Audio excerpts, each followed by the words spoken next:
Bien, alors nous n'ignorons pas, merci de vous asseoir, nous n'ignorons pas qu'il y a un événement, un petit événement qui se déroule pendant cette session.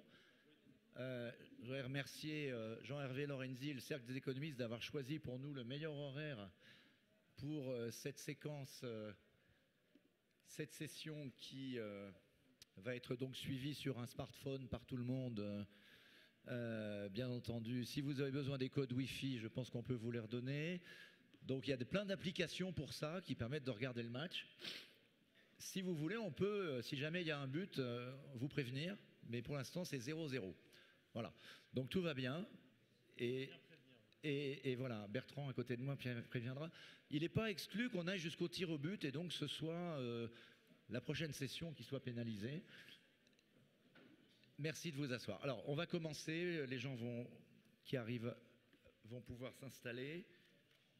Je m'appelle Philippe Mabille, je dirige la rédaction du journal La Tribune, dont vous verrez une édition spéciale d'été consacrée aux métamorphoses du monde, que nous avons peut-être un peu, par provocation, voulu intituler « La fin du monde tel que nous l'avons connu ». Nous y parlons bien sûr des transformations type protectionnisme commercial, mais également des transformations, des disruptions technologiques qui sont en train de complètement changer notre rapport à l'économie, notre rapport évidemment au travail et notre rapport à la consommation. Toute notre vie est impactée par la révolution numérique. Où en est-on de la révolution numérique? Voilà la table ronde qui vous est proposée pour cet après-midi un peu particulière. Et on va en parler avec des experts qui, je crois, vont tenir des propos qui n'hésiteront pas, je crois, à le faire, à vous surprendre. Alors, sont avec nous, à ma droite, je commence par ma droite, Bertrand Dumazy. Bertrand Dumazy dirige le groupe Edenred. Edenred, vous le savez, c'est tickets restaurants notamment, mais pas que. Présent dans 45 pays, il vous en parlera un peu. Il est évidemment entré de plein fouet dans la révolution digitale. On pourrait presque dire que c'est devenu une fintech, mais on en reparlera, ou peut-être dira-t-il que c'est tout à fait le cas. Et donc, on parlera avec lui de l'impact de la révolution digitale sur son secteur. À côté se trouve Éric Labaille. Éric Labaille, vous le connaissez, c'est un habitué des rencontres économiques. Il est l'un des dirigeants du cabinet McKinsey et c'est un grand observateur, je dirais, très avisé de ces questions de révolution digitale sur lesquelles il travaille depuis des années. À côté se trouve un invité qui vient de pas très loin, mais quand même d'un peu loin, qui vient de la Startup Nation, Erel Margalit, qui est le fondateur de JVP, qui est un investisseur, un entrepreneur dans l'innovation. Et on sait à quel point Israël est, avec la Silicon Valley, l'un des lieux quand même où la révolution digitale est allée le plus loin. À ses côtés se trouve Fatoumata Ba, qui a fondé une autre entreprise d'investissement dans le numérique qui s'appelle Django et qui est spécialisée notamment dans le leapfrog africain. Elle nous parlera tout à l'heure, elle a participé au voyage d'Emmanuel Macron au Nigeria, donc elle aura quelques retours d'expérience peut-être intéressants. À ses côtés, Ludovic Le Mohan, qui est donc le fondateur et le dirigeant de Sigfox, qui est en train de devenir le leader mondial de l'Internet des objets. L'Internet des objets, c'est peut-être, nous racontera Ludovic, l'un des moyens pour l'Europe de reprendre le dessus après avoir perdu la bataille du cerveau. On va peut-être gagner la bataille des data connectés. Et enfin, à ses côtés, vous le connaissez tous, Nicolas Dufour, directeur général de BPI France, qui met tous ses moyens au service de l'entreprise France pour l'aider entre autres dans sa transformation digitale. Voilà. Et enfin, j'en termine avec notre hôte du Cercle des économistes, Christian Saint-Etienne, l'économiste qui travaille beaucoup sur l'économie. Et Christian, je te donne la parole tout de suite. Bien, bonjour à tous. Vous m'entendez, oui? Félicitations d'abord. Vous êtes plus de 100, peut-être 120 à être présents et c'est très au-delà de nos espérances. Donc, nous vous remercions. Donc, où en est-on de la révolution numérique? Et est-ce que cette révolution numérique est en train d'atteindre un point de transformation qui provoque en soi une mutation du système économique? Ça, c'est la première question à laquelle on va essayer de répondre. Et puis, si on a le temps, si ça intéresse nos intervenants, si surtout on est tous d'accord pour sortir du politiquement correct, est-ce qu'on pourra dire quelques mots sur le fait que, je serai peut-être totalement démenti dans une seconde, mais sur le fait que l'Europe est en train de louper cette révolution numérique, c'est-à-dire qu'il y a des GAFAM, il y a des BATHX. Si on prend les grandes plateformes mondiales, elles sont déjà à plus de 95% américaines et chinoises. Et si on prend le deuxième rang des licornes, en capitalisation des licornes, elles sont à plus de 80% américaines et chinoises. Et si on prend le troisième rang, qui est les 3200 startups en IA, en intelligence artificielle, la Chine et les États-Unis dominent. Alors, ce qui est amusant sur l'IA, c'est que c'est très souvent des opérateurs alors, du côté américain, mais avec des cerveaux formés en Europe. Et donc, la vraie question, c'est comment l'Europe, est-ce que l'Europe peut revenir dans le jeu et par quels moyens? Cette révolution numérique, bon, on en parle tout le temps autour de nous. Il est clair que les smartphones ont changé la perception de la révolution numérique. Il y a une révolution qui est un accélérateur de cette révolution numérique à l'intérieur de la révolution numérique, c'est la 5G. Donc la 5G, c'est à peu près un facteur 1000 par rapport à la 4G. Je parle sous le contrôle du patron de Sigfox. Le facteur 1000 vient de ce que c'est 10 fois plus rapide, 10 fois plus de bandes et 10 fois moins cher. Alors, quand vous avez une innovation qui vous introduit un facteur 1000 et que vous savez que la Corée du Sud est très en avance sur l'implantation de réseaux 5G, que le Japon investit beaucoup, que la Chine investit massivement sur la 5G, il y a une vraie question sur la stratégie européenne. On peut même connecter avec un débat très récent sur le budget européen. On a vu que la France a essuyé un demi-échec, pour l'instant en tout cas, sur la création d'un budget de la zone euro, qui était annoncé comme un budget devant servir à compenser les écarts de conjoncture. Les pays du Nord n'en veulent pas. Si on avait proposé comme alternative un budget qui aurait pour vocation de faire émerger une vingtaine d'universités européennes dans les 100 mondiales avec une contribution aux nouvelles technologies absolument majeure, avec des parcs de start-up autour de ces 20 universités, et si ce même budget permettait de déployer un réseau 5G entre toutes les métropoles de la zone euro en 3, 4, 5 ans, est-ce qu'on aurait eu plus de succès? Donc, vous voyez que cette mutation, elle transforme complètement le business, mais elle pose des questions absolument fondamentales de stratégie économique, de stratégie politique et de stratégie de recherche, ou d'incapacité à mettre en œuvre justement des stratégies qui nous permettraient de rattraper notre retard. Donc les questions qui sont posées à nos principaux intervenants, c'est bien sûr en premier lieu sur le plan technologique. Est-ce qu'au fond, dans la révolution numérique, on assiste à une accélération de la révolution elle-même, hein, donc avec l'intelligence artificielle et beaucoup d'autres technologies?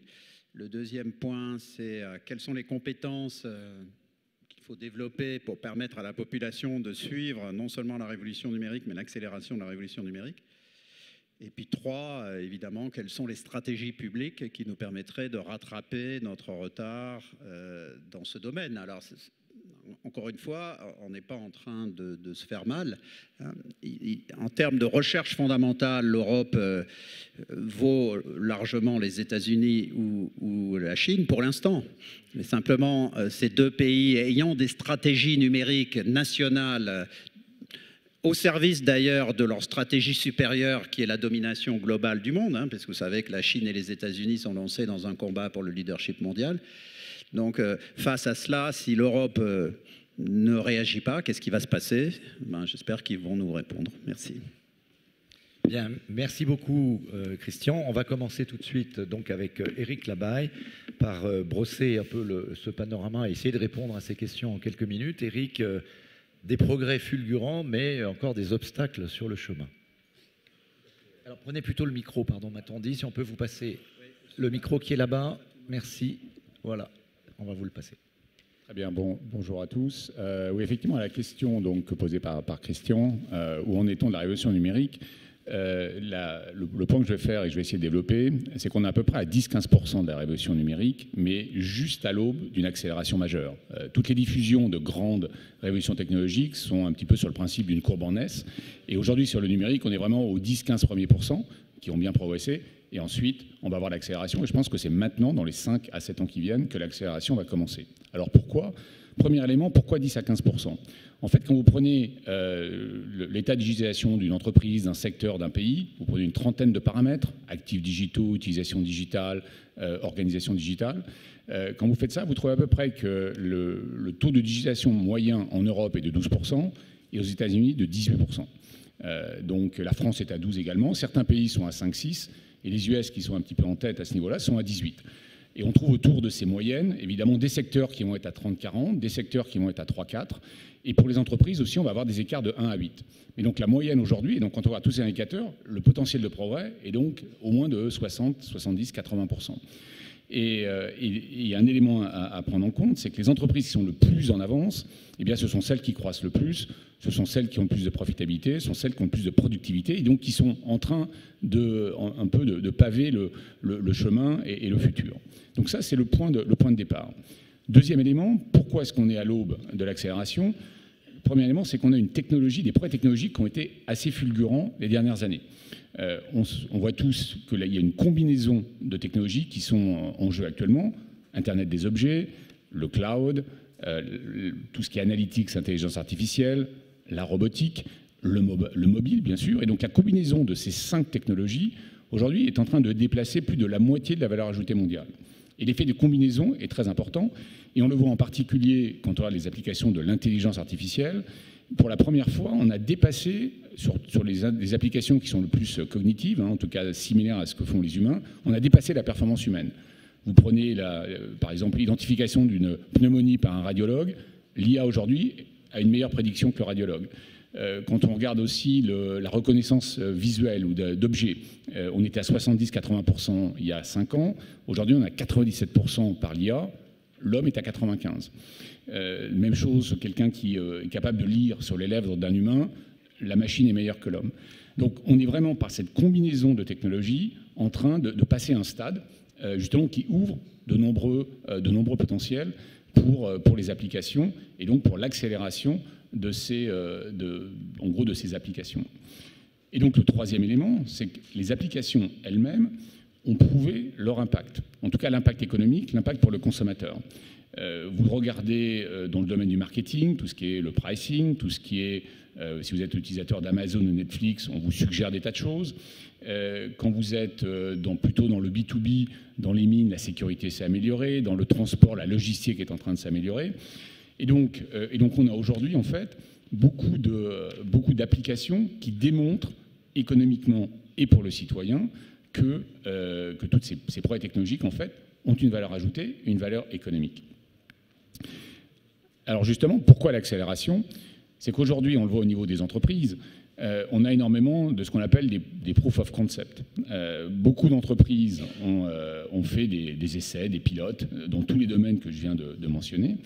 Et donc ces proof of concept ont démontré. Néanmoins, la grosse question, c'est est-ce qu'on va arriver à l'effet d'échelle? Et aujourd'hui, la plupart des entreprises n'en sont pas encore là. Quand on leur demande, par exemple, est-ce que vous utilisez les analytiques, vous en avez à peu près 40% qui nous disent non, je n'utilise pas trop les analytiques, 30% qui sont en mode pilote, une vingtaine de pourcents qui vont dire j'ai commencé dans une fonction à utiliser l'analytique, et 10% qui disent non, j'utilise l'analytique au travers de l'entreprise. Et là, on retrouve d'ailleurs le chiffre que je vous donnais aujourd'hui, c'est-à-dire qu'entre 10 et 20% des entreprises dans le secteur donné vont être autour de l'utilisation de l'intelligence artificielle ou des analytiques. La demande des CEO que l'on voit aujourd'hui dans beaucoup d'entreprises, c'est comment est-ce qu'on passe de multiples pilotes à un effet d'échelle dans l'entreprise, c'est-à-dire ce qu'on appelle at scale. Est-ce qu'on a l'impact de ces nouvelles technologies à l'échelle, dans une entreprise, dans un secteur, dans une économie? Et c'est pour ça que quand je corrèle le point de départ de 10-15%, plus le fait que les applications, justement, avec ces nouvelles technologies, sont en train de démontrer leur impact économique pour le citoyen et financier, eh bien, et que les CEO, les patrons d'entreprise disent maintenant, j'aimerais voir dans les 3 à 4 ans qui viennent l'impact à l'échelle dans mon entreprise, c'est là où je pense qu'on est au début justement de la courbe d'accélération. Hein, après ces 10-15 premiers % les dernières années, on est au début de l'accélération de la S-curve. Et l'hypothèse que l'on a aussi, si on pousse ça plus loin, c'est qu'on va enfin aussi adresser la question de la productivité. On l'a débatté l'an dernier, qui aujourd'hui a été plutôt plate les 10 dernières années. Et quand on pousse, justement, quand on pousse à l'échelle toutes ces applications, eh bien, on retrouve 1 à 1,5% de productivité à cause de la technologie. Donc voilà, donc, on me dit que le temps est écoulé, donc je vais m'arrêter là, mais c'est un petit peu le point de départ que je merci pour ce point de départ, on reviendra vers vous tout à l'heure. Alors, pour ceux qui ne le sauraient pas, on est à 1-0 pour la France. C'est pour que Nicolas soit... Bravo. À la mi-temps. Mais la mi-temps n'est pas finie. Alors, en attendant, Nicolas, donc sur ces entrefaites, Nicolas Dufour, je disais tout à l'heure, BPI France fait beaucoup pour l'entreprise France, vous avez mis beaucoup d'énergie, mais en même temps, on en parlait tout à l'heure, on peut se poser la question d'un retard français dans la digitalisation, notamment, pas des grandes entreprises, mais plutôt des PME. Est-ce que c'est le constat que vous faites et qu'est-ce qu'on peut faire ? Eric l'a dit, la digitalisation ne fait que commencer dans les sociétés. Une société, c'est complexe, et donc faire descendre ces changements quasiment anthropologiques jusqu'au bas du bas, ça prendra forcément un tout petit peu de temps. Je ne suis pas sûr que pour ce qui est des clients de BPI France, c'est-à-dire les TPE, PME, ETI, alors évidemment, on est également au capital de très grands groupes qui ont pris pas mal d'avance dans la digitalisation. Je ne suis pas très inquiet, on les voit beaucoup, on leur a poussé énormément de start-up, on voit bien comment ils font, avec beaucoup de moyens, ils sont en train de faire le job. En revanche, tout le grand ventre, j'ai envie de dire, de l'économie française est confronté à cette espèce de choc entre la prise de conscience du fait que quelque chose doit être accompli, ça ils ont compris. Ça fait maintenant plusieurs années qu'ils participent à des réunions, des clubs d'entrepreneurs. Donc tout le grand blabla autour de la digitalisation, ils ont été immergés dedans. Ils ont vu beaucoup de slides, ils ont commencé à lire des études. Je crois que la conscientisation, elle commence à être faite. Et le sujet maintenant, c'est comment est-ce qu'on passe à l'opérationnel ? Et par quoi commencer ? Et c'est un sujet qui n'est pas traité, ou peu traité. C'est-à-dire que vous avez un paquet d'opérateurs, qui sont beaucoup des entreprises de software qui essayent de pousser leurs produits, mais personne réellement ne se met à la place de l'entrepreneur qui doit intégrer plusieurs produits dans son système d'information. En fait, on lui demande de tout faire à la fois. Et non seulement on lui demande de tout faire à la fois, mais on lui dit que s'il ne le fait pas, il n'est pas beau. Il est le moche, il prend du retard, il n'a pas compris, que d'ailleurs c'est toujours comme ça en France, les autres vont tellement plus vite que toi, etc. En réalité, il ne demande qu'une seule chose, c'est le numéro de téléphone qui puisse appeler le lundi matin de la personne qui va tout lui faire, pour un tarif raisonnable. Tarif raisonnable pour une PME, on en parlait avec Ludovic, c'est un prix de journée, on va dire entre 500 et 600 euros. C'est pas 2500 euros. Il ne peut pas se payer 2500 euros de consulting par jour, le patron de PME. Et donc, il faut qu'on invente, et on va le faire, il n'y a pas de problème, puisqu'on l'a déjà vécu. Souvenez-vous, les fameuses SS2I françaises qui faisaient la fierté du pays. Eh ben, elles ont vu le jour dans ce pays au début des années 70, avec toute la génération des Kampf, des Pasquier, etc. Elles ont commencé à digitaliser. À l'époque, on disait informatiser, mais c'est fondamentalement très proche. Les grandes entreprises. Et puis, il a fallu 25 ans pour que ça descende vers le peuple. Là, le sujet, c'est qu'on ne peut pas attendre 25 ans. Et donc, il va falloir qu'on pousse à l'émergence de ces sociétés d'intégration, d'outils de digitalisation simples, parlant à hauteur d'homme aux entrepreneurs de tous les territoires, et leur permettant d'accomplir en fait le rêve qu'ils partagent avec tous, les grands comme les petits, vous, nous, qui est de digitaliser le plus vite possible. Voilà. Et donc je pense que l'étape par laquelle, encore une fois, on envoie des injonctions très puissantes, top-down, à l'écosystème, cette étape, on va considérer que c'est fait. Voilà. Maintenant, il faut les aider. Donc qu'est-ce que fait BPI France ? Plusieurs choses. La première chose, c'est que on va faire passer 4000 entreprises dans ce qu'on appelle des accélérateurs, c'est-à-dire des sortes de centres sportifs d'excellence pour entrepreneurs sur des promotions de 2 ans où à chaque fois on passe en revue tous ces sujets-là, on les met en relation avec des intégrateurs qui sont à leur portée, on les accompagne, on rompt leur solitude, bref, on les coach comme on coach des sportifs pour qu'ils aillent au minimum en quart de finale. Voilà. Ça, c'est la première chose. C'est un énorme investissement. Il faut avoir conscience que faire passer 4000 entreprises françaises sur des promos de 2 ans, dans les 3 ans qui viennent, 3-4 ans qui viennent, on en aura fait 1000 à la fin de l'année. Et chaque entreprise a son diag digital, sa mise en relation avec un intégrateur, etc. C'est beaucoup, beaucoup de boulot. Mais ça, on va le faire. Ça va coûter au bas mot à peu près, à BPI France, à peu près 80 millions d'euros. C'est des gros investissements. L'entrepreneur paye, et il paye des sommes significatives. Il est prêt à payer pour ça, si le service est en face. Et l'effet multiplicateur, donc le payback, est vraiment considérable. Ça, c'est la première chose.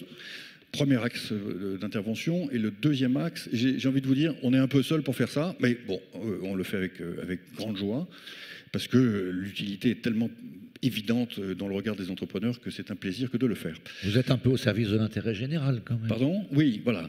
Mais l'idéal, c'est que tout ça trouve son relais privé.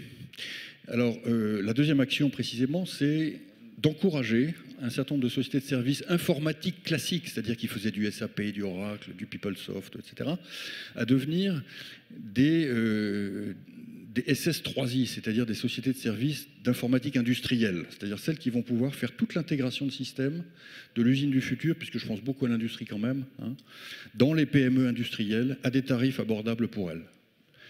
Donc une PME, juste il faut que vous visualisiez ça. Qu'est-ce qu'elle doit faire ? Elle doit mettre une tablette sur sa machine-outil pour tout mesurer.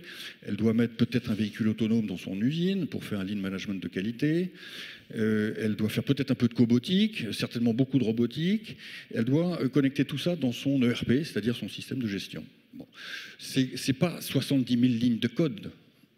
On va dire que pour faire ça, il faut probablement 1000 lignes de code. Ce n'est pas du code très complexe. Juste, personne ne le fait aujourd'hui. Voilà. Et donc, il y a plein de sociétés qui pourraient le faire. Le marché est là. Et notre métier, c'est d'aller les stimuler une par une. Et je vous assure, c'est formidable parce que c'est en train de marcher. Merci. Merci beaucoup, Nicolas. Je précise pour tous ceux qui n'ont pas vu la règle du jeu, la jeune femme qui est devant moi présente souvent un carton rouge. Il y a marqué stop. Donc ça veut dire que dans la minute à peu près, il faut vous arrêter. C'était pas pour vous sortir du terrain. C'est toujours 1-0. La mi-temps redémarre dans 1 minute. Alors on continue avec Ludovic Lemont. On disait tout à l'heure, est-ce que l'Europe a perdu la bataille ? Est-ce que l'Europe peut regagner une partie de la bataille, voire devenir un leader dans un certain nombre de nouvelles technologies qui sont en train d'arriver ? Je crois que vous êtes très bien placé au travers notamment de cette révolution de l'Internet des objets pour nous donner peut-être de nouveaux espoirs. Oui, tout d'abord, peut-être pour contredire Christian ou confirmer, je pense qu'il y a encore une bataille à jouer. Je pense que tout colosse, même Achille, avait un talon. Et toutes les industries, les GAFA, les BATX dont on a parlé, ont un talon. Et pour moi, l'analyse, c'est une analyse macro. C'est-à-dire qu'aux US, ils ont une vision macroscopique de tout ce qu'ils font. Et la Chine, de par sa taille, ils ont aussi des dynamiques macroscopiques. Et on a une chance aujourd'hui, c'est que on a connu il y a un siècle la révolution industrielle, et notamment le pétrole. On a commencé à extraire du pétrole de sous nos pieds, et on a créé une industrie d'exploitation du pétrole. Je ne sais pas à combien on peut la chiffrer, mais colossale, en trillions de dollars. Et il y a une autre industrie qu'on va créer maintenant, et qui est l'industrie de la data, pas celle qui est construite par nos cerveaux, produite par nos cerveaux, mais produite par notre environnement. Et il faut l'extraire, cette donnée. Elle est sous nos pieds, mais elle est aussi autour de nous, elle est dans cette salle. Il y a énormément de chaleur, il y a énormément de téléphones portables, d'énergie de toutes parts. Et l'enjeu des 10 années qui viennent, parce que je pense que la prochaine révolution ne sera peut-être pas digitale, elle sera quantique. Donc dans les peut-être 10-15 ans qui arrivent, il y a une révolution, celle de cette data-là.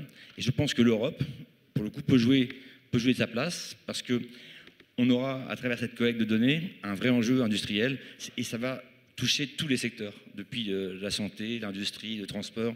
Il n'y a pas une seule industrie qui va pouvoir bénéficier de ça. Et c'est quoi l'enjeu ? Et je pense que quand on parle d'Internet des objets, pour simplifier, j'ai tendance à pas contredire, mais c'est pas l'Internet des objets. C'est cette collecte de data, cette extraction de données, parce que derrière chaque donnée, il y a une valeur. Quand on connaît une poubelle, on devrait savoir qu'est-ce que ça va rapporter? Est-ce que ça va rapporter à la municipalité 3 ou 4 euros parce qu'on gagnera en temps de collecte de déchets, on gagnera l'essence pour conduire le camion, etc. Donc derrière chaque donnée, on doit être capable d'attribuer une valeur. Et ensuite, l'enjeu de ce qu'on appelle l'Internet des objets, que moi j'appelle l'extraction de données, c'est d'extraire à un coût inférieur. Et là, c'est assez facile de faire une multiplication entre, on parle de 100 milliards, 1000 milliards de données, c'est colossal. Et dès l'instant qu'on crée une marge entre la valeur de la donnée et son coût de production, on crée une économie qui est gigantesque, qui est peut-être supérieure à celle qu'on a connue du pétrole. Et là, dans ce domaine-là, pour une fois, la France a un écosystème qui s'est créé très très en amont d'entreprises qu'on nomme dans le domaine de l'Internet des objets. On a des leaders, et aussi bien pour l'instant en Chine et aux États-Unis, ils ne sont pas du tout dans cette vision-là. Ils sont dans une vision macroscopique. On parlait de la 5G. Honnêtement, il faut économiser notre temps, laisser la 5G se développer, parce que quelque part, il y a beaucoup de rêves dans la 5G, mais il y aura un problème pour l'accomplir, ça sera très cher, et ça posera des grands problèmes environnementaux. Donc, par contre, la 0G, celle qui consiste à collecter des données sans batterie, parce qu'on a un environnement aujourd'hui où si demain on a des centaines de milliards d'objets avec des centaines de milliards de batteries, on a un vrai enjeu. Et l'énergie, il y en a partout autour de nous, donc il y a l'énergie harvesting, qui est cette technologie qu'on peut développer, et on a des compétences chez nous. Encore hier, au concours ILAB, on avait un des leaders du concours qui était dans ce domaine-là. On est capable demain de connecter. Imaginez qu'on connecte cette bouteille-là pour 2 ou 3 centimes. Si on est capable de la connecter dans Internet, donc dans le cloud, pour 2 ou 3 centimes. C'est Amazon, c'est Alibaba qu'on remet en question. Parce qu'on bouleverse complètement les règles du commerce. On peut recréer une plateforme de commerce équitable gigantesque. Et ça, c'est pas complètement un rêve. Je pense que dans 2 ou 3 ans, on sera capable de connecter cette bouteille-là à 3 centimes. Ça veut dire que le producteur, le transporteur, le consommateur, celui qui va stocker la bouteille avant qu'elle soit achetée par son consommateur, tout ça, on pourra le tracer de façon hyper novateur. Et ça, l'Europe est capable de mettre cette infrastructure. Et Dieu sait si on a besoin d'une infrastructure pour pallier le retard qu'on a pris donc, sur la donnée, ce que font les BATX et les GAFA. Voilà.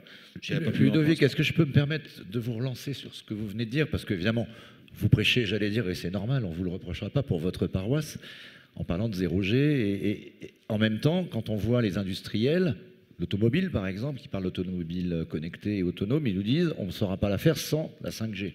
Donc eux, ils attendent la 5G et ils disent si la France est en retard dans la 5G, la voiture autonome, elle va être faite par les autres, etc., y compris dans l'énergie, dans plein de domaines. Je pense que vous avez entendu cette contradiction. Qu'est-ce que vous y répondez? Parce que renoncer à faire la 5G, est-ce que c'est pas, enfin renoncer en tout cas, attendre que les autres la fassent, est-ce que c'est pas lâcher la proie pour l'ombre? Moi, je pense que la 5G, enfin la 4G+, donc mettre plus de débit et moins de latence sur la donnée, c'est quelque chose sur lequel on va travailler. Il y a énormément d'argent qui va être investi, mais des dizaines, des centaines de milliards. Un réseau 0G, c'est 1 milliard pour couvrir la planète. Donc on a un ratio de 100. Et la 5G, c'est un rêve. Dans ce temps, imaginez demain comment vous allez faire pour extraire ces gigabits de données. On est dans les fréquences en gigahertz. Donc ça va être des vrais micro-ondes à ciel ouvert. Donc il y a plein de problèmes. Et qui dit haut débit, dit petites cellules. Donc il faudra en mettre partout. Donc c'est des coûts colossaux. Et je pense que les voitures en auront besoin de temps en temps. Mais il faut que je me stoppe donc pour répondre à ta question. Mais je pense que la 5G, ça va coûter très cher.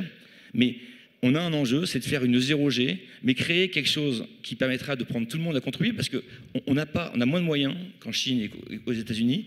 Donc si on les prend de plein fouet, on va avoir beaucoup de mal. Si on les contourne par ce que j'appelle la 0G et que demain on crée le plus petit multiple commun qui permettra à tout l'équipement radio, toute technologie radio qui va émerger, d'être son backup, son niveau pour accroître sa sécurité, accroître sa disponibilité, on a un vrai enjeu à jouer. Et là, je pense qu'on est en pole position pour le jouer.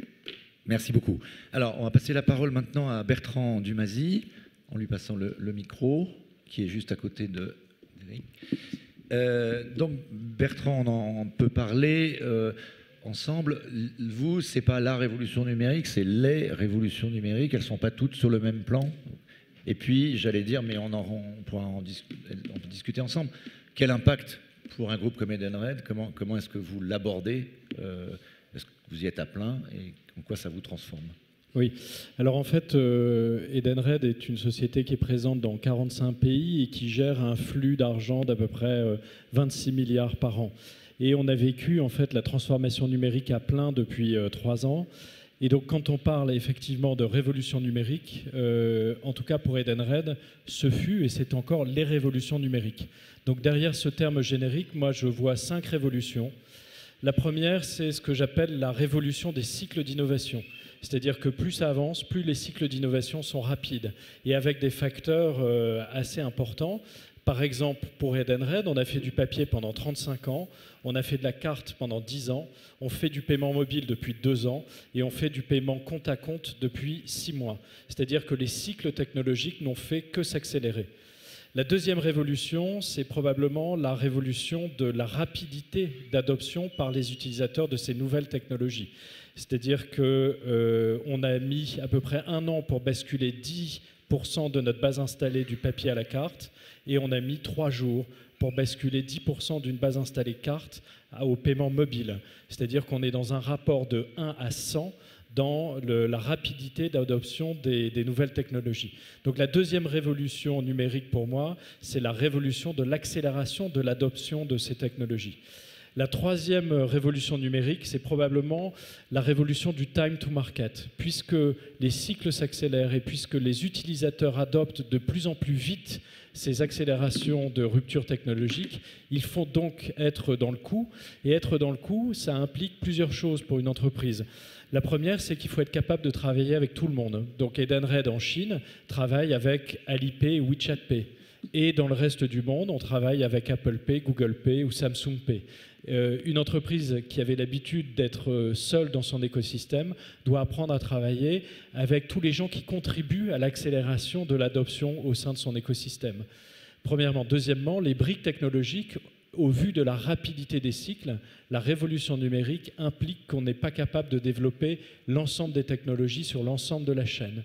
Il faut donc être capable d'avoir l'humilité de reconnaître que telle et telle brique, on ne le fera pas nous-mêmes et on ira l'acheter. Par exemple, Edenred à Taïwan aujourd'hui accélère le temps de remboursement avec ses principaux marchands, le fait grâce à la technologie de la blockchain et évidemment, Edenred n'a pas développé son module de blockchain mais est allé l'acheter sur le marché taïwanais. En l'occurrence, et c'est intéressant, l'État taïwanais met à disposition des entrepreneurs des blocs de technologie at cost. Donc vous êtes entrepreneur à Taïwan, vous avez besoin d'une technologie blockchain et l'État taïwanais vous la fournit à un taux tout à fait réduit. Et il faut être capable aussi de vendre sa propre technologie pour financer ces cycles de développement. Et donc Edenred, par exemple, est le champion du monde de la transaction filtrée et aujourd'hui vend ses briques technologiques à toutes les entreprises de light banking qui sont présentes notamment en Europe, telles que Moniz, Tide, Revolut ou Klarna. Donc le time to market implique, et c'est la troisième révolution digitale, implique la capacité à travailler avec tout le monde, donc être agnostique technologiquement parlant, être capable d'acheter les briques de technologie qu'on n'a pas, et être capable de vendre ses propres briques parce qu'elles contribuent à l'accélération de l'écosystème dans lequel on a une place. La quatrième révolution technologique que je peux partager avec vous, c'est la révolution de la domination des marchés. Dans l'économie non numérique, on a un avantage technologique, réglementaire ou géographique et on l'exploite pendant 5, 10 ou 15 ans. Dans l'économie numérique et la révolution numérique, puisque les cycles s'accélèrent, la vraie domination, c'est la domination de l'utilisateur final. Être capable de dominer le conduit qui mène à l'utilisateur final. Et ça, c'est très nouveau et très différent de ce qu'on a connu avant. Et enfin, la dernière révolution pour moi numérique, c'est la révolution de management, c'est-à-dire qu'un patron d'entreprise gère son entreprise avec des indicateurs. Et quand je regarde le métier que je fais aujourd'hui par rapport à celui que je faisais il y a 5 ans dans une industrie non numérique, les métriques que j'utilise aujourd'hui n'ont plus rien à voir. Aujourd'hui, je regarde tous les jours mes taux d'adoption et mes taux d'utilisation, qui sont en fait les métriques de base pour gérer un business numérique. Bref, derrière le terme « la révolution numérique », moi, j'ai ressenti au travers de ces 3 dernières années, en réalité, 5 révolutions numériques. Merci beaucoup, Bertrand Dumazy. J'ai juste une question à vous poser sur... aujourd'hui, vous êtes considéré comme quoi, une fintech, Nous sommes une fintech. Et alors, qu'est-ce que ça recouvre? Parce que fintech, on en entend beaucoup parler, on parle de Lydia, on parle d'applications. Qu'est-ce que ça recouvre pour un groupe de la taille d'Edenred? Alors, Edenred, nous, donc, on est les champions du monde de la transaction filtrée, c'est-à-dire qu'on génère des transactions filtrées et donc nos transactions ne sont pas de l'argent universel, elles ne sont utilisées que dans certaines conditions de température et de pression, certains jours, pour certains produits, pour un certain montant. Et dans ce contexte-là, oui, nous sommes une fintech puisque 80% de nos transactions sont digitales et dans cette transaction digitale, on maîtrise l'ensemble de la chaîne de l'issuing à l'acquiring, c'est-à-dire qu'on est à l'origine de l'émission de la transaction, mais on reconnaît dans nos écosystèmes la transaction et on fait le processing et le settlement. Et par exemple, au-delà de ticket restaurant, on voit bien l'utilisation, c'est pour aller au restaurant. Est-ce qu'on peut imaginer d'autres applications? Alors aujourd'hui, on fait déjà des tas d'autres choses. C'est-à-dire que le ticket restaurant, produit emblématique du groupe, représente à peu près 50% de nos transactions. Le reste est fait avec le même principe qui est générer des transactions avec un employeur, un employé, des partenaires marchands et une régulation publique ou privée. Ce qu'on appelle un écosystème de paiement dans le monde du travail. Donc on le fait pour la nourriture, mais on le fait aussi pour la garde d'enfants en Angleterre, on le fait pour de l'essence au sein d'entreprises de transport ou des entreprises qui mettent à disposition des véhicules pour leurs collaborateurs. Mais on a aussi gagné un gros contrat avec l'IATA et on gère les transactions privées au sein d'un écosystème fait de 400 compagnies aériennes dans le monde, 10 000 agences de voyage et une régulation privée qui s'appelle l'IATA. Bref, le monde n'est qu'une série d'écosystèmes de paiement plus ou moins privatifs et plus ou moins filtrés, et notre ambition est d'aller les chercher les uns après les autres. Et pour faire ça, seul le numérique compte. Donc nos applications sont du paiement mobile ou du paiement compte à compte aujourd'hui. À quand la fin du ticket restaurant papier en France? On est à quel taux aujourd'hui? Alors, il se trouve que dans le monde, on est digital à 80% sur ce produit emblématique. Sachez qu'au Brésil, 100% des transactions derrière le ticket restaurant sont digitales. En France, on est au début de la courbe d'adoption, donc la fameuse courbe en S qui a été décrite par Eric. Et aujourd'hui, la France est digitale à peu près à 25%. Comme d'habitude, on démarre lentement en France, mais une fois qu'on est parti, on a un taux d'adoption qui est très rapide. Et donc, nous allons rattraper assez rapidement en France les taux de digitalisation qu'on a dans le reste du monde. Est-ce que ce n'est pas l'expression de la résistance quand même du papier, dont je suis finalement l'un des représentants, puisqu'on essaye que les journaux soient papier, qui dit digitalisation du ticket restaurant ou d'autres type de transactions, dit plus de contrôle, peut-être un peu moins de liberté, moins d'anonymisation. Oui, alors il est vrai que quand vous créez des écosystèmes de paiement digitaux, évidemment, vous contrôlez ce qui se passe. Et donc si la loi française dit le maximum de dépenses par jour est 19 €, les Français, dont je fais partie, on n'aime pas trop ce genre de restrictions. Et en papier, on dépassera facilement le 19 €. Malheureusement, avec une transaction digitale, le compteur s'arrêtera à 19 €. Ce qui explique que le temps de digitalisation en France est un peu plus long qu'ailleurs. Cependant, je fais confiance à mes compatriotes pour changer et nous aider à changer le monde en le digitalisant. Merci beaucoup. Alors, on va entendre maintenant Fatoumata Ba, qui, donc, je le disais, a fondé Django.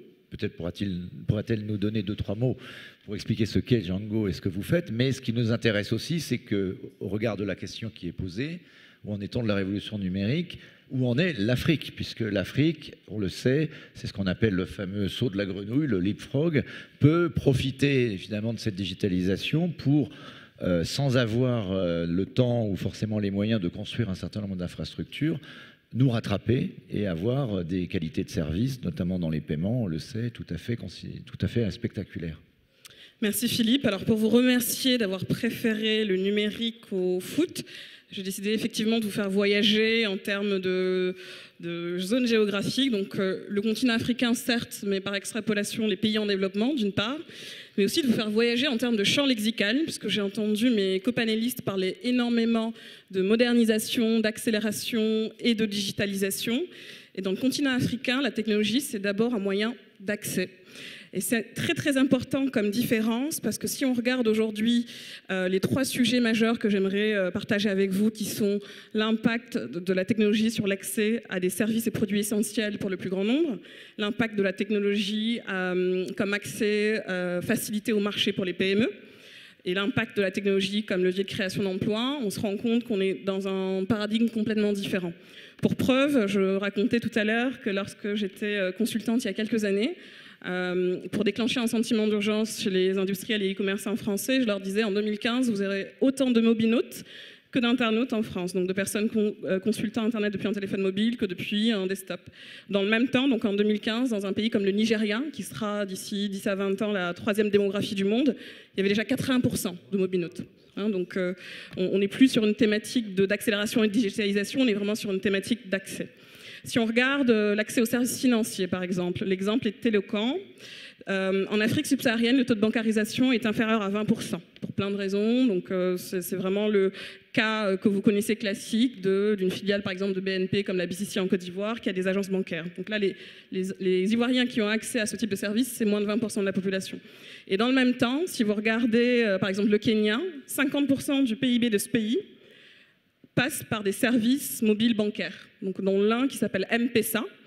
Et aujourd'hui, la success story mondiale du e-paiement et du mobile paiement, elle n'est pas dans la Silicon Valley, elle n'est pas en Chine, elle n'est pas en Europe, elle est en Afrique avec M-Pesa par exemple, qui a donné lieu à plusieurs autres bonnes idées, notamment par exemple Orange, qui a lancé aussi son service mobile bancaire qui s'appelle Orange Money, que vous connaissez peut-être. Et Orange Money par exemple, en Afrique, depuis 2016, a dépassé le cap du milliard d'euros, de CFA, de transactions mensuelles. Et c'est quelque chose qui, d'ailleurs, a nourri les équipes d'Orange, quand vous écoutez les discours de son CEO Stéphane Richard, pour créer Orange Bank et avoir une diversification dans le métier bancaire dans les pays européens. Donc on est vraiment dans une logique même d'innovation inversée. Et sur le continent africain, Orange, par exemple, pour ne pas le citer, c'est même l'accès à l'énergie. Donc ça, c'est une première dimension. La deuxième dimension qui est très importante et qui nous permet de ne pas rester en surface et de plutôt, je pense, connecter le numérique à l'économie réelle, c'est que sur le continent africain, 85% des entreprises sont des TPME, des très petites et moyennes entreprises.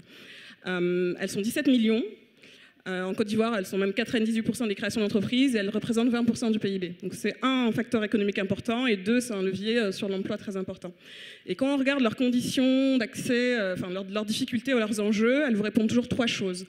C'est difficile pour moi d'accéder au marché, c'est difficile pour moi d'accéder au capital et au financement, et c'est difficile pour moi d'accéder à la capacité, donc le fameux capacity building. Sur toutes ces dimensions, le numérique a aussi un effet d'accélération ou d'enabler très très intéressant. J'aimerais m'attarder peut-être sur la dimension d'accès au marché. Ce que je n'ai pas dit à Philippe tout à l'heure, c'est que j'ai aussi cofondé ce qui est devenu aujourd'hui l'Amazon africain, qui s'appelle Jumia, la première licorne africaine qui est donc une plateforme de e-commerce, donc aujourd'hui qui est plutôt similaire à Alibaba.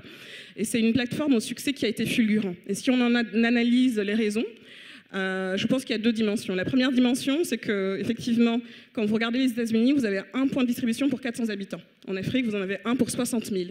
Donc quand vous arrivez avec une solution digitale, certes, mais peu importe la solution qui permet de donner du choix, les meilleurs prix et une qualité de service aux clients, forcément il y a un plébiscite. Et c'est ainsi qu'en moins de 6 ans, on a créé un groupe qui a 3 000 emplois directs, 70 000 emplois indirects, une présence dans 14 pays sur le modèle e-commerce, 33 pays sur d'autres modèles, et qui a une valorisation d'un plus d'1 milliard.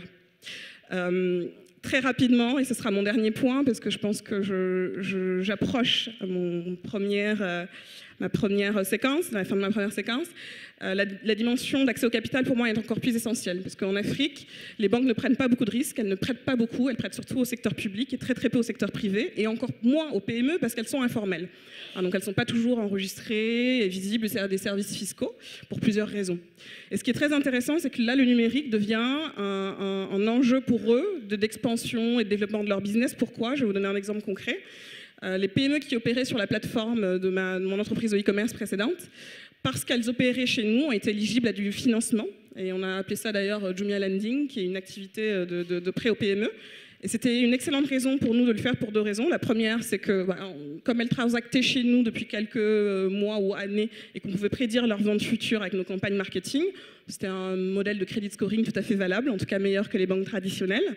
Et dans un second temps, comme nous opérons nous-mêmes la logistique au dernier kilomètre, donc nous collectons le paiement, nous sommes aussi acteurs de paiement en Afrique, il était très facile dès lors de récupérer le produit de la commande auprès du client, de le reverser à la PME en prenant notre commission, et du coup en ayant très peu de risques de défaut de paiement et en pouvant vraiment s'adapter à la capacité à rembourser le loan qu'on fait à la PME. Et donc je pense que ce sont des dimensions qui sont très très intéressantes et peut-être plus tard on aura l'occasion de revenir sur la dimension de création d'emplois qui est pour moi tout aussi essentielle. Merci beaucoup Fatoumata. On va revenir après dans le débat sur toutes les questions.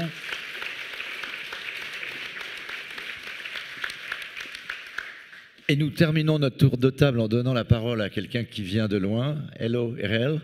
Erel Margalit is chairman and founder of GVP, who is an investor in main companies in the digital industry. He's a representative of the Startup Nation, Israel. So my question is very simple, Erel. Should you say, like Emmanuel Macron, that France is already a startup nation? Well, first, it's 2-0, and I have many friends in Jerusalem and Tel Aviv that are sending me happy news from the street, from the cafes on the street. So I didn't know we had so many fans of France on the streets of Israel, but I guess there are now many people from France and Israel. Well, yes, I think France is making a move, and I think that countries which will not make a move will not be relevant for their younger population, for the next generation, and will not be relevant economically. In Europe, Germany is leading industrially. If France wants to be a co-leader, it needs innovation to make the change, and it needs partnership with other countries that are in the heart of the innovation. And I think Macron is making the move, and I think that people like Nicolas is making the move with things that they're doing in BPI. And I am impressed, and we invest a lot of money in startups, and I can tell you that now we spend a lot of times in Paris, and not just because it's beautiful. So things are changing, but they need to change more. We need to look around us. In 7 years, the CEO of Cisco said, and I agree, 50% of the brands that exist today in the world will disappear. And so you either innovate or die. That's the question. If you look at the retail market, everybody already understands it. You look at the streets, you see the retail prices are down, and you look at what Amazon or Alibaba or what you have been doing, Fatima, we have so much respect for you. They are changing the model completely. Automotive is changing. In our own city, Jerusalem, you often knew about the strife, but in the last 20 years, we did a big revolution through innovation and brought coexistence between the Jewish and the Arab community, between the secular and the religious community, by the word innovation. If you look at Mobileye, which used artificial intelligence and computer vision in order to change the automotive car, well, in 10 years, remember what Ford said 100 years ago? That owning a car is about your freedom. Well, in 10 years, if you want freedom, you will not own a car. You will have mobility as a service. So if the car companies want to be relevant, they need to change completely, and we see some of the startups that are doing this today. In other areas, like using the same engineers that were doing the cars are now taking computer vision and AI to sleep. You know why? Because wellness is one of the big next categories of technology. We have fitness, we have nutrition, and the next third category of wellness will be about sleep. We have this small company of Israelis, Europeans, and Americans that are looking at the quality of baby sleep through computer vision, and it's fantastic. It will change things. Food. This is one of Israel's next frontiers that we will want to invite France to do it because France is a leader in food, it's a leader in agriculture, and we will want to invite some of the other countries in the Mediterranean, including Arab countries, and including perhaps some countries in Africa, because the next big revolution is agrotech and food tech that will give people more food, more water, and more quality of life in different places around the world. 30% of the people are diabetic in the United States. So if we don't change the food processing or the food industry by reducing sugar, reducing starch, reducing salt, and reducing fat, you are not going to be relevant. You will not be able to drink a bottle for 42 spoons of sugar and call it healthy drinking. It will not be possible for my daughters. It will not be possible for your kids. They don't see the world this way. But the food and the agriculture industry are going to join forces with technology and create a startup revolution in the food tech, agrotech industry. And we in Israel are calling upon France, calling upon Italy, Morocco, Tunisia, the Palestinians, Jordan, Egypt, Dubai, other countries in the region. Let's take part in this because this will change people's lives. And I can tell you that the banking industry, you can see this, is changing. Insurance. You no longer will have a large company dictating what insurance products they will have for their customers. No way. The millennials are changing things forever. They will say what products they want, personalized products, and the companies that will not produce them in the marketplace of insurance products will not exist in a few years.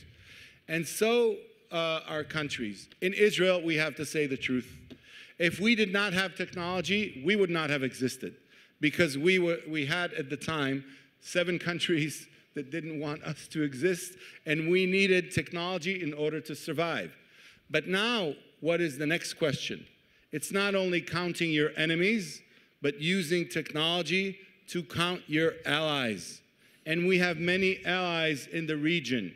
I'm coming back from several Arab countries in the Mediterranean basin, and I can tell you that the young generation wants change. The young generation wants new ideas. The young generation wants new energy. And I can tell you that just like innovation changed a city like Jerusalem, which had so much strife and brought coexistence, and innovation changed a country like Israel, innovation, I hope, with France's help and with some other people's help, will change our region and bring some new ideas, because we need innovation not only in the entrepreneurial world, but also in the political world and the political ideas that people want to grasp onto. Thank you very much, Eric.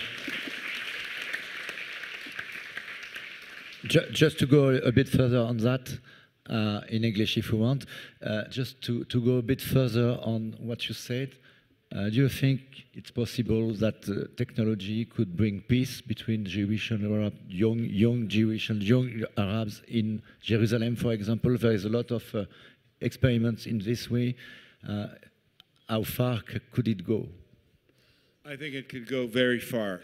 I can tell you that when people cooperate, it's not reported in the news, maybe besides your paper that was in Jerusalem lately and had a wonderful report. We made a report on that, yes. You know, there are so many young people in both sides of Jerusalem that are speaking, cooperating, and are trying to do something that is significant. And everybody talks about Jerusalem and its problems.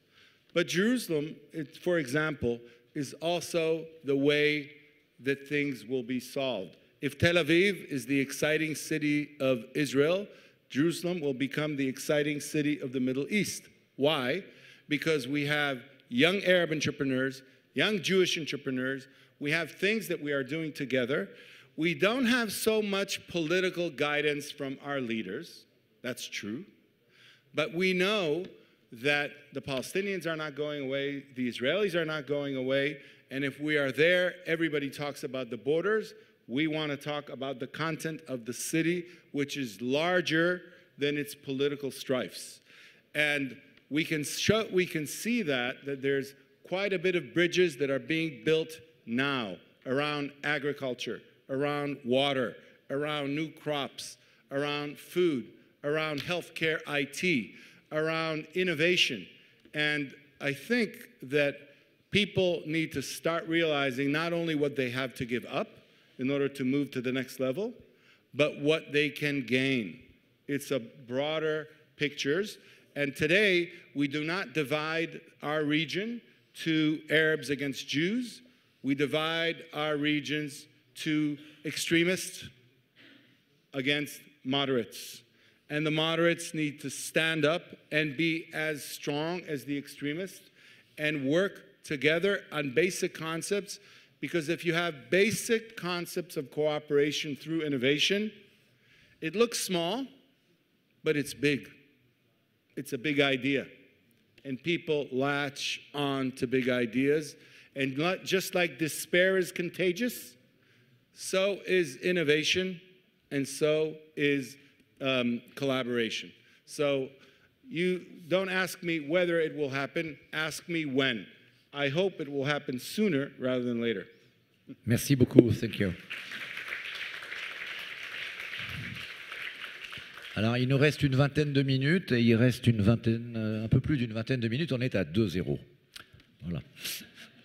Pour la France, toujours. Donc, peut-être pour prolonger, et on pourra prendre quelques questions, mais je voudrais peut-être rassembler quelques-unes des idées qui ont été évoquées sous cette idée de compétition-coopération. Peut-être me tourner vers Eric pour commencer là-bas. Moi, je vois beaucoup comme vous, de patrons. Il y a certains qui disent on a peur de se faire disrupter, comme on dit. Donc, comment faire? On voit arriver des jeunes entrepreneurs qui, il suffit de marquer tech et hop, ça marche. On voit des groupes traditionnels qui ont des capitalisations foncières qui sont 5, 10, 15 fois inférieures à des groupes. On peut prendre Tesla, par exemple, dans l'automobile, mais également Booking face à des groupes hôteliers. Donc, on voit des transformations en fait considérables. Et face à ces transformations, qu'est-ce que vous conseillez, vous, quand vous voyez ces dirigeants? Est-ce que c'est la logique justement de compétition qui continue à prévaloir, ou est-ce qu'on n'est pas en train d'entrer, moi c'est mon sentiment, vers des logiques d'écosystème, des logiques de coopération nouvelles que justement la révolution digitale appelle et permet? C'est-à-dire que ce n'est pas seulement de la technologie, c'est aussi un nouvel état d'esprit, une nouvelle façon, un nouveau mode de pensée. Probablement. Est-ce que vous constatez cela? Et puis on peut avoir d'autres réponses. Alors, deux réactions. La première, c'est quand même toujours que la meilleure défense, c'est l'attaque. Et ça, je dirais, c'est depuis toujours. Je parlais tout à l'heure que quand on regarde dans différents secteurs, des entreprises sont plus digitales que d'autres, et ce ne sont pas toujours uniquement des attaqueurs. Donc la première réaction, c'est de se dire, dans l'industrie dans laquelle on est, où est-ce que les clients vont aller? Toujours partir du client. De toute façon, la révolution digitale est vraiment aidé par la techno, mais il est tiré par les clients. Et donc cette réflexion dans toute industrie de se dire comment les clients, quel type de service ils vont vouloir, peut-être servi déjà par des fintech ou par des attaqueurs, mais comment est-ce que moi je peux les servir aussi? Et on a des entreprises par exemple dans les biens industriels qui sont super digitalisées. Parce qu'en B2B, ils ont été beaucoup en avance en se disant mais finalement moi je veux interagir avec mes clients en B2B. Donc première action en fait c'est de faire la transformation digitale de chacune des entreprises, évidemment secteur par secteur comme je le disais, ce sera à différentes étapes de développement, mais ceci demande donc de partir du client, demande d'avoir les bonnes compétences et demande surtout de tuer des orthodoxies. Moi c'est toute entreprise a ce qu'on appelle des orthodoxies en disant il y a des façons de travailler, des façons d'approcher le problème. Et en fait, ce que l'on voit, c'est que vu que les technologies permettent des choses différentes, il faut arriver à changer le modèle. Et ça, c'est la difficulté numéro 1 en interne.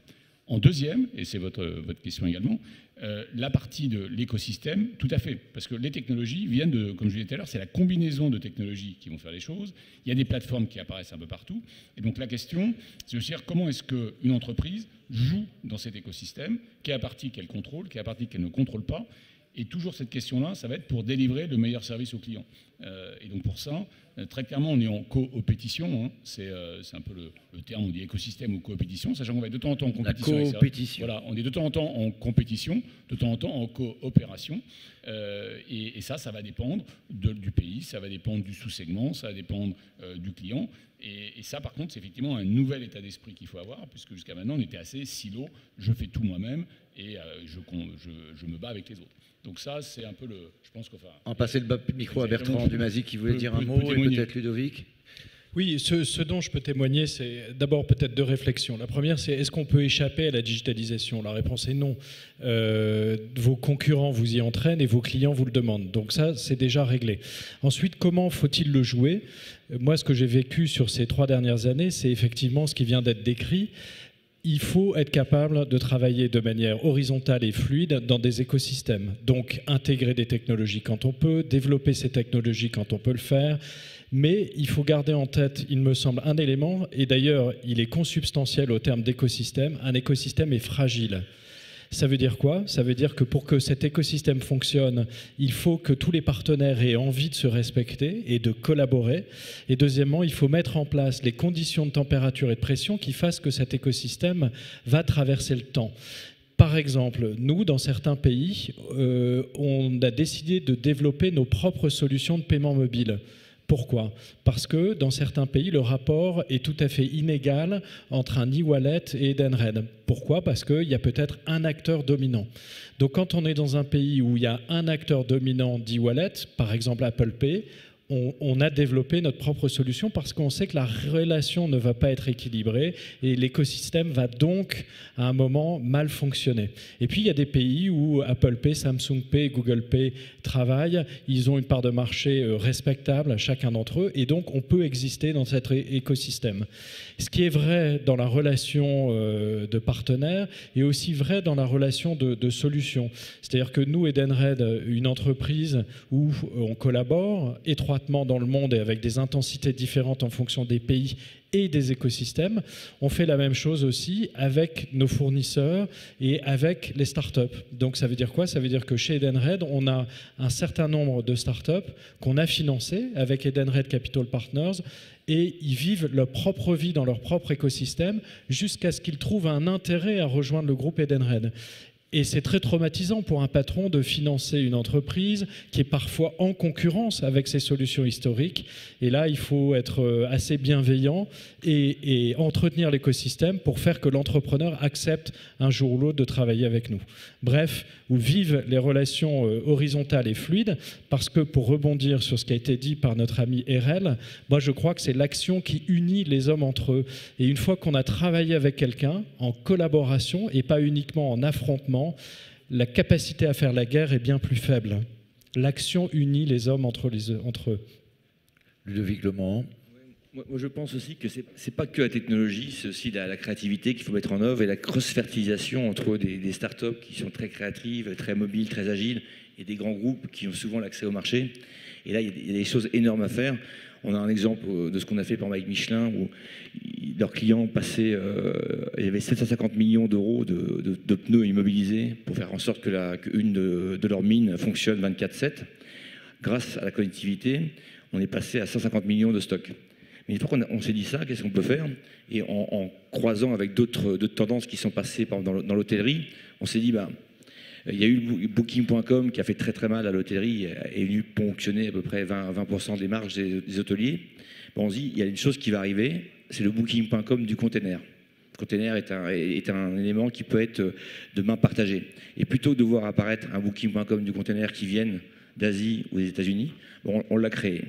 Donc voilà, comment faire en sorte de prendre des opportunités, copier ce qui s'est fait dans le monde en termes d'usage et en amenant deux acteurs et en fédérant d'autres, parce que je pense que l'enjeu aussi, c'est de fédérer nos grands acteurs français, européens, et créer ces plateformes. Alors le mot à la mode, c'est ubérisation, mais voilà, je pense qu'il y a un vrai enjeu, et il n'est pas technologique, il est surtout créativité, mise en œuvre d'énergie, et surtout l'ambition de créer des leaders mondiaux. Et ça, je pense que c'est cette vision-là qu'on doit avoir. Quand on crée des boîtes maintenant, il faut les voir comme étant demain des... Alors, le mot licorne, j'aime pas trop, mais des entreprises qui sont globales et qui deviennent leaders dans le marché. Nicolas Dufour, sur ces questions? Non, je pense qu'effectivement, il faut avoir des idées simples en tête. Les grands groupes, partout dans le monde, commencent à comprendre que dans leur process de digitalisation, quand vous avez, en remontant de l'ensemble des divisions du groupe, mettons 200 projets, vous devez vous dire que vous allez en faire en interne, mettons 40, pas plus. Et vous allez sous-traiter tout le reste en innovation ouverte auprès de start-up. C'est la règle de base maintenant. Grosso modo, c'est 20% en interne, 80% en externe. Ce qui suppose que le groupe se pense comme reine de la ruche, en fait, au centre d'un écosystème, que le groupe soit capable de gérer intelligemment cet écosystème. Il y a eu une remarque tout à l'heure de Bertrand Dumazy qui est tout à fait pertinente. Parce que cette relation humaine avec le patron de start-up, elle doit être entretenue. Il y a une relation technique aussi, c'est-à-dire que la start-up doit elle-même se connecter, être accostée au système d'information de l'entreprise, du grand groupe. Et ça, c'est un défi qui est tout à fait considérable, que la pharmacie a connu avant pas mal d'autres groupes, puisque je vous rappelle que Sanofi met sur le marché chaque année à peu près 60% de ses lignes de produits n'ont pas été inventées par les labos de Sanofi. Sanofi est en open innovation depuis très longtemps. La pharma a fait ce chemin, a passé le col il y a une dizaine d'années maintenant. Donc la plupart des entreprises découvrent ce modèle. Là où c'est intéressant, c'est que les PME, en fait, vont devoir faire pareil. La difficulté pour elles, c'est d'être capable d'intégrer, je répète toujours, toutes ces solutions sans ressources.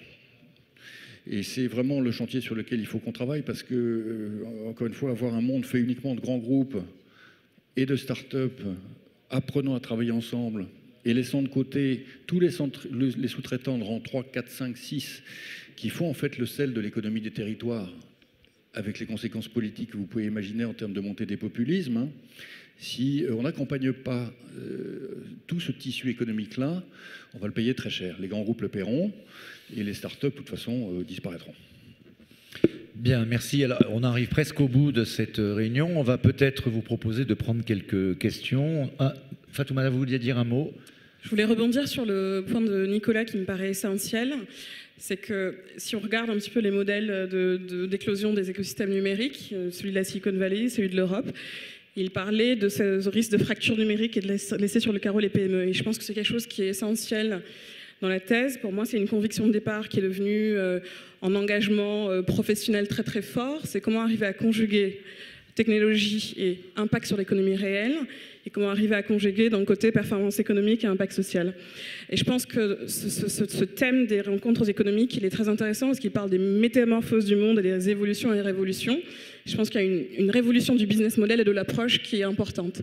Nous, chez Django, ce qu'on essaie de faire, c'est d'identifier, par exemple, des concepts qui permettent d'une part de répondre à un problème d'une PME, ça peut être l'accès au marché, ça peut être la compétitivité de la logistique, ça peut être le financement, j'en parlais tout à l'heure, tout en créant un emploi et tout en donnant l'accès à quelqu'un qui n'avait pas un service ou un produit de première nécessité. Je voulais illustrer des exemples à l'échelle pour montrer que ce n'est pas un épiphénomène et qu'on peut arriver à embarquer ces PME et à avoir cet impact social, je pense, de pair avec la performance économique. Le premier concernait mon mandat au Nigeria, par exemple, où, comme vous le savez, je l'ai dit tout à l'heure, troisième démographie mondiale dans 20 ans, 100 millions d'internautes, certes, mais tout le monde n'est pas internaute. Et quand on regarde aujourd'hui les produits qui se vendent le plus en Afrique, ce sont des produits vivriers. Et donc, à l'époque, on s'est dit, il y a un enjeu à amener donc plus de produits vivriers sur le site en termes d'assortiment. Et typiquement, on est passé d'un Black Friday à la création en 2012, où on vendait surtout des téléphones mobiles. Un Black Friday l'an dernier, on était toujours très contents de vendre des téléphones mobiles, mais aussi on avait un top-seller qui était des sacs de farine de maïs et de farine de manioc qui sont à la base de l'alimentation locale. Mais pour aller un petit peu plus loin, même en termes de moyens d'accès, si vous prenez l'exemple par exemple de ma grand-mère au Sénégal qui vit en milieu périurbain et qui est illettrée, c'est la première qui doit avoir accès à un service de qualité livré à domicile au meilleur prix et au choix. Et c'est pas en faisant des pubs sur Google et Facebook que j'allais l'atteindre. Donc on a commencé un pilote toujours au Nigeria où en 2014 on a équipé 120 femmes et jeunes de tablettes en leur disant vous pouvez faire un petit peu comme le modèle Oriflamme ou Tupperware, vous pouvez vendre le catalogue du site à votre communauté religieuse, scolaire, familiale et vous prenez une commission. De 120 personnes en 2014, à la fin de l'année 2017, on en avait 70 000 sur le continent, donc 45 000 au Nigeria. la démographie, donc avec une meilleure efficiency marketing, donc un meilleur ROI que mes campagnes Google et Facebook sur certains des canaux traditionnels, et surtout avec cet impact que vous voyez, qui est quand vous creusez, vous avez par exemple 14% des femmes concernées qui généraient 2 fois le salaire médian annuel au Nigeria. Et quand vous leur demandez quel a été l'impact pour vous, elles ne vous disent pas « Ah, j'ai appris à utiliser la technologie comme levier de modernisation ». Elles vous disent « J'ai l'indépendance économique, j'ai retrouvé la dignité dans mon foyer ». Et c'est pour ça que je pense que c'est très important qu'on arrive à assumer le fait, et en tout cas c'est le cas d'entrepreneurs de ma génération, un peu tech for good, hein, c'est un mot valise, à reconnecter le numérique au service de l'économie réelle pour pouvoir ne pas sacrifier la performance économique certes, mais non plus ne pas sacrifier les modèles sociaux. Et moi, typiquement, vous le disiez tout à l'heure, Ludovic, je ne suis pas le plus fier quand on me dit Jumia est la première licorne africaine. Je suis plus fier quand on me dit on a créé tant de dizaines de milliers d'emplois indirects parce que c'est plus concret. Parce qu'une valorisation, finalement, c'est un rapport artificiel entre une offre de capital et une demande. Alors que pour le coup, quand on aide des PME à créer des emplois et à croître, ça, pour le coup, on le voit tous les matins autour de soi. Et moi, je l'ai vu même dans ma famille proche. Merci beaucoup. Alors,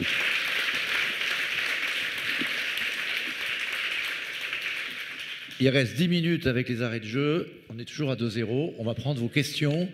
On doit s'arrêter, m'a-t-on demandé, vraiment dans 10 minutes parce qu'il y a une autre session derrière. On écoutera une courte conclusion de Christian Saint-Etienne. Levez la main. Une question là-bas, monsieur. Qui a levé la main le premier? Allons-y. Monsieur, oui, celui. Et après, monsieur, derrière, bien sûr. Merci de vous présenter, de poser une question plutôt courte, s'il vous plaît. Bonjour, Philippe Rosado de Provence 10. Nous aidons des jeunes avec le numérique dans les quartiers pauvres de Marseille. La French Tech, dans la région Aix-Marseille, cherche à recruter et à féminiser son recrutement. Et ils ont beaucoup de difficultés. Néanmoins, je vois que dans la salle, les femmes s'intéressent au numérique. Est-ce que finalement, l'absence de diversité, hormis l'Afrique que je salue, l'absence de diversité féminine des décideurs, et là nous avons un panel sur des profils très très différents d'acteurs dans le secteur numérique, ne fait pas qu'effectivement les femmes finalement s'adressent peu et vont peu dans ces filières, puisque finalement elles ont le sentiment qu'elles sont bouchées par les hommes. Merci. Alors... c'est une bonne remarque. Je ne suis pas l'organisateur moi-même d'avoir choisi les invités, mais Fatoumata, effectivement, mais on ne peut qu'être d'accord avec vous. Je ne dis pas que j'ai la prétention d'avoir la bonne réponse, mais peut-être que j'ai une forme de légitimité que je n'ai pas choisie, par mon genre féminin. Je pense que c'est intéressant comme question, et moi je vais vous apporter un éclairage, au moins sur un contexte africain. Donc il y a l'AFC, qui est le bras armé, donc la Société financière internationale de la Banque mondiale, qui a fait une étude qui était très intéressante, parce qu'elle regardait ce qui se passait entre l'accès au capital et à tous les niveaux. Et ce qui était très intéressant, c'était de voir, alors bien entendu sur le continent africain, il y a des défis comme l'éducation des petites filles, etc. Mais là, en l'occurrence, le point d'entrée, c'était les start-upers en seed, donc en amorçage, et en regardant au fil du temps le ratio homme-femme.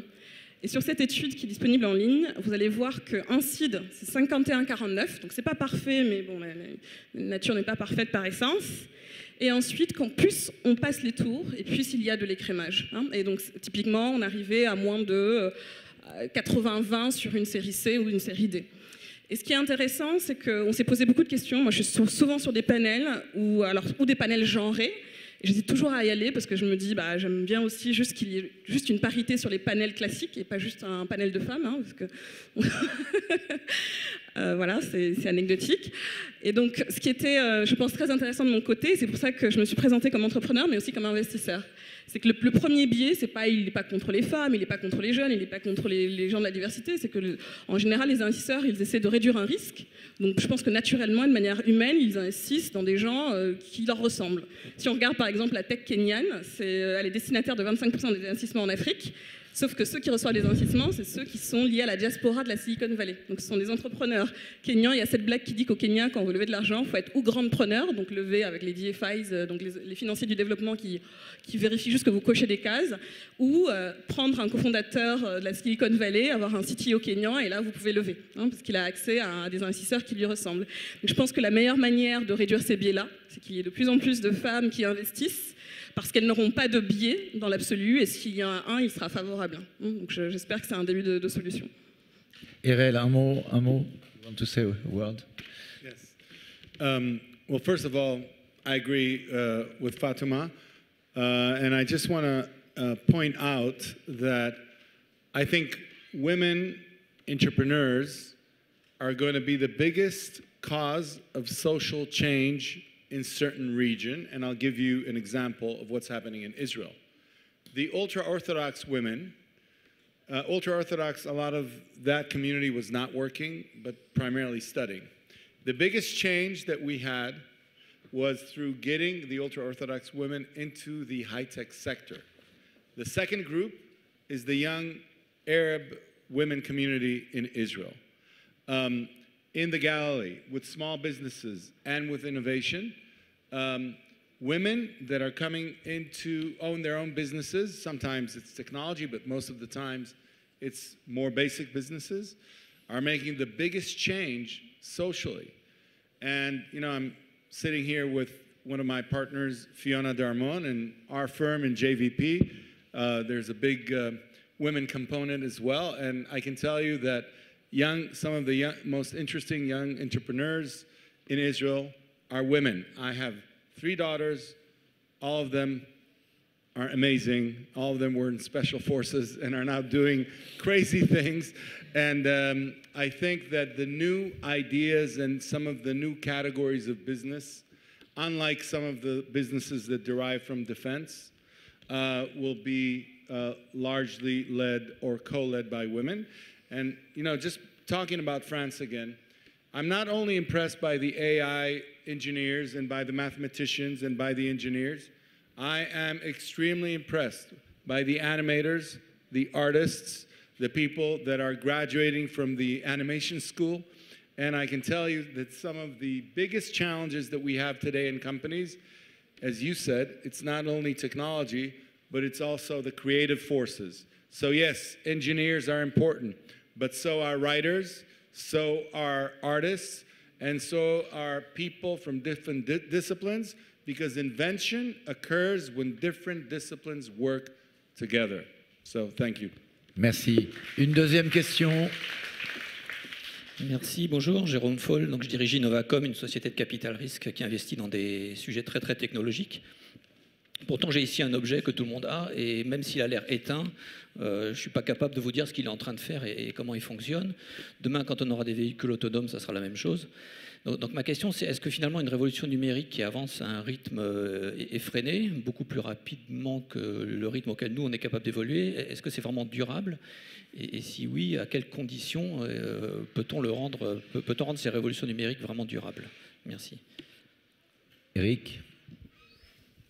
Je pense qu'un premier élément de réflexion, c'est en fait l'élément de l'évolution des compétences, puisque la chose critique aujourd'hui, on le voit au niveau de chaque entreprise, tout le monde comprend l'évolution technologique, voit comment elle peut impacter, mais très souvent la condition en fait qui freine l'adaptation, c'est le manque de compétences. Et donc l'emphase, en tout cas première, pour suivre, en tout cas pour tirer pleinement profit de tout ce qu'on a discuté sur le panel depuis 1 heure, c'est d'adapter rapidement les compétences. Compétences dans les entreprises, compétences au niveau des formations premières dans les universités ou dans les écoles professionnelles, et ça de le faire aussi le long de la vie. C'est-à-dire qu'on a vraiment un processus aujourd'hui où chacun doit s'adapter. Juste, si on prend les quelques projections qu'on a faites, on a à peu près 15% des activités qui vont disparaître, mais on a plus de 30 à 50% des activités qui vont évoluer. Quand on prend les jobs vont tous évoluer. Et donc le changement majeur, c'est évoluer les jobs, évoluer les compétences. Et une fois qu'on arrive à évoluer les compétences de toute l'entreprise, c'est pas uniquement d'avoir quelques digital natives qui rejoignent l'entreprise, c'est vraiment d'évoluer toute la formation jusqu'à l'ouvrier sur la chaîne qui va travailler dans du 4.0. À ce moment-là, on va pouvoir tirer parti en gros, de toute l'opportunité possible par la technologie. Donc moi, l'emphase sur l'adaptation des compétences de toute la population me semble en tout cas un élément de réponse. Il y a Nicolas et Pierre. Merci. Nicolas, juste un mot. Vous vouliez prendre, on vous repasse le micro. Et on va conclure. J'en suis désolé. On me dit c'est terminé. La question. Ce qui me frappe, c'est que, évidemment, il y a l'innovation non technologique que vous connaissez tous, mais ce qui s'est passé là-dedans, c'est la deep tech, la pure deep tech. Ce qui sort des labos de Qualcomm, de ST Microelectronics, c'est la microélectronique en réalité. Il se trouve que je suis le président de ST Micro et je vois des choses dans les labos qui vont encore transformer le monde. Et je pense intuitivement, et c'est d'ailleurs pour ça qu'on lance cette année un grand plan Deep Tech, hein, le gouvernement met pas mal d'argent sur le sujet, c'est qu'on n'en est qu'au début. On a passé là une dizaine d'années d'innovation dans un monde qu'on peut dire être le monde de Zuckerberg, le digital. On démarre 40 ans d'innovation dans le monde de Elon Musk. Et ça va être beaucoup plus bouleversant encore, beaucoup plus bouleversant. Donc il va falloir s'habituer à cette vélocité, il faut courir comme si on était poursuivi par un grizzly. Il faut s'habituer à ça, mais je peux vous dire que, évidemment, vous le savez, mais dans les autres pays, ça court très très vite. Merci beaucoup. Un mot de conclusion de notre président du cercle de la séquence pour le cercle des économistes, Christian. Est-ce qu'on a répondu à tes questions? Oui, en partie. Mais ce que je voulais évidemment vous dire, c'est qu'on file en demi-finale. Donc nous avons bien rempli notre session et la mission qui était la nôtre. Donc la France a gagné face à l'Uruguay. Je vais juste, pour vous permettre de respirer dehors, résumer avec 5 mots qui recouvrent 5 idées. 5 mots qui ont été traités par tous les orateurs. Donc il y a évidemment le mot d'accélération. Accélération, Nicolas Dufour en parlait encore il y a une seconde. Donc une accélération qui est stupéfiante et chaque mois qui passe est une transformation majeure. Il y a vraisemblablement un des secteurs en dehors de l'intelligence artificielle où les mutations vont avoir des conséquences illimitées, c'est dans les piles, dans les batteries. Si on arrive à faire vraiment une rupture technologique majeure et qu'on équipe toutes les maisons d'une batterie d'1 mètre cube qui permettra de stocker l'énergie, ça sera un élément d'accélération encore de cette transformation. Le deuxième idée, deuxième concept, c'est le passage à l'opérationnel, c'est-à-dire que tout le monde a compris que c'était une mutation, tout le monde a vu le grizzly, tout le monde court, mais tout le monde cherche le meilleur chemin pour échapper au grizzly. La troisième idée ou concept, c'est évidemment l'industrie de la data, c'est-à-dire que on n'est qu'au début de l'utilisation des data et il y aura des problèmes de stockage, des problèmes d'analyse, des problèmes de transformation, des problèmes d'application. Évidemment, tout cela ne peut se faire qu'avec les compétences. Donc ça va être l'enjeu majeur de la transformation de notre système éducatif. Et la 5e idée, vous l'avez compris, c'est les contributions notamment de nos amis africains et israéliens, c'est que le point central, c'est l'accès, pas seulement en Afrique d'ailleurs, y compris chez nous. Donc cette question est décisive pour la transformation numérique qui est en cours. Mais encore une fois, bravo à la France pour cette victoire. Merci. Merci beaucoup. Bonne fin de journée.